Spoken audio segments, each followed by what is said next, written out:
Welcome to the Reynolds Alberta Museum.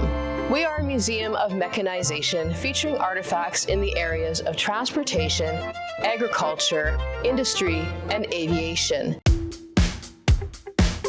In addition to our mechanical artifacts, we have a large document collection. Our facility opened in 1992. Our collection was donated by various collectors and enthusiasts over the years.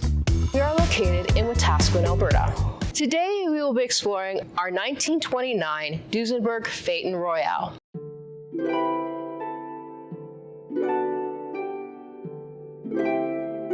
This automobile is a fan favorite at the museum.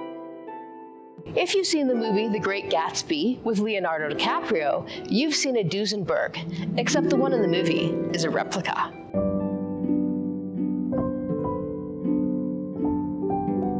This is one of 470 Model J Duesenberg Phaeton Royales produced between 1929 and 1937. Fred and August Duesenberg were interested in transportation in the early days of the automobile.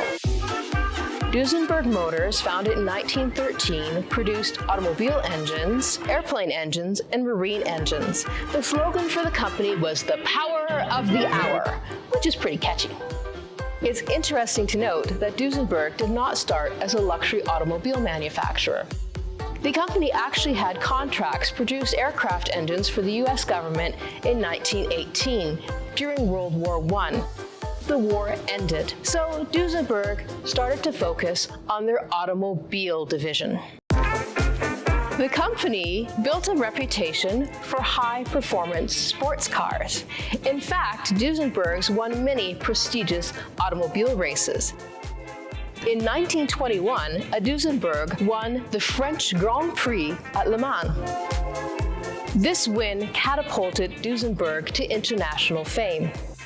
Duesenbergs also won the Indy 500 in 1924, 1925, and 1927.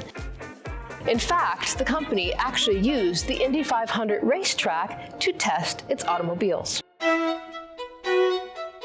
Fred Duesenberg was tasked with making the most expensive, luxurious car ever made. The Model J was to be the epitome of luxury and took 27 months to come to fruition. So what's under the hood?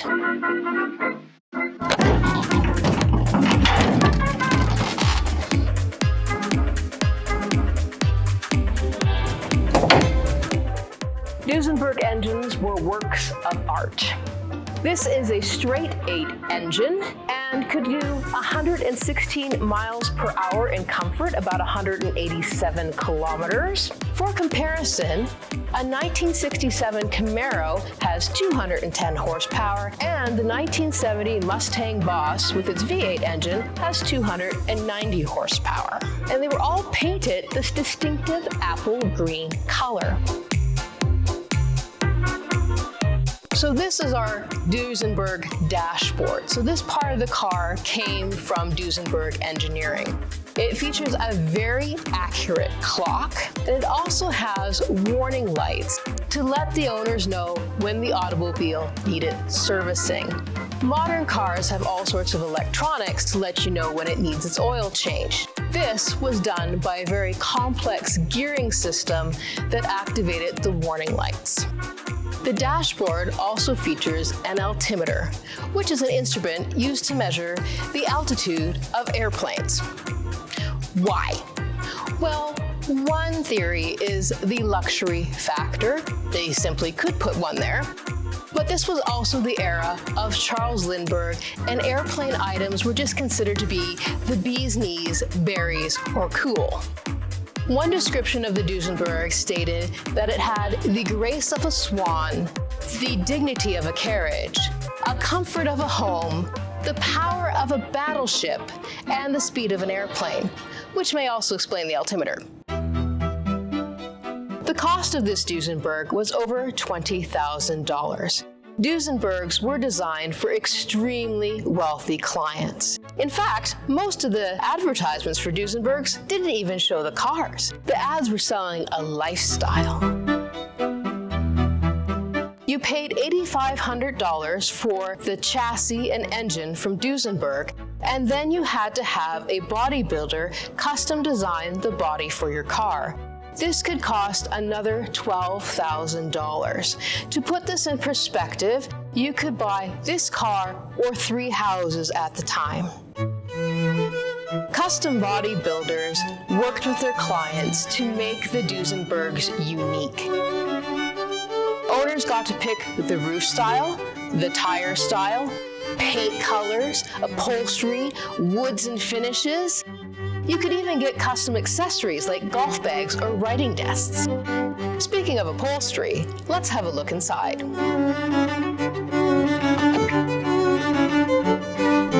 Contrary to today, leather was actually the cheaper option for upholstery. In the 1920s, cloth was considered the more expensive and luxurious option. This car features pigskin leather for its seats. Luxury automobile builders would import their leather from countries that didn't use barbed wire because they didn't want scars to mar the leather. The wood details on this car feature oak. This Duesenberg features a bar in the back. There's an AM radio on the other side. Radios wouldn't be commercially available on cars until a year after this one was built.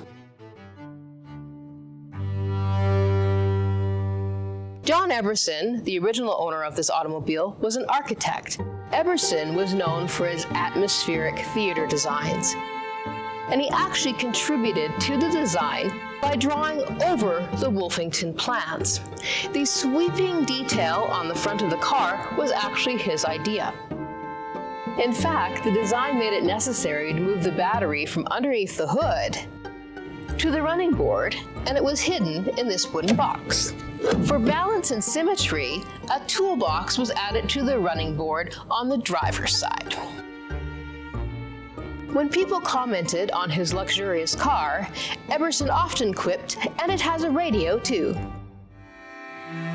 Despite paying over $20,000 for the car, he only kept it for a couple of years. Unfortunately, the Model Js were ready for purchase in 1929, just as the stock market crash set off the Great Depression. Those who could afford Duesenbergs lost their fortunes. Those who could afford to keep their Duesenbergs often felt very guilty about driving them. It was considered to be in very poor taste to drive a super luxurious car past people lined up for a soup kitchen. Many owners of Duesenbergs garaged their beautiful cars and didn't drive them for years. This Duesenberg went through 7 different owners between 1930 and 1943, when it was sold for the bargain price of $125. At one point, the rear section of the body was removed and the car was turned into a truck. At another point, it was actually being used to haul a piece of drilling equipment around. Talk about indignity.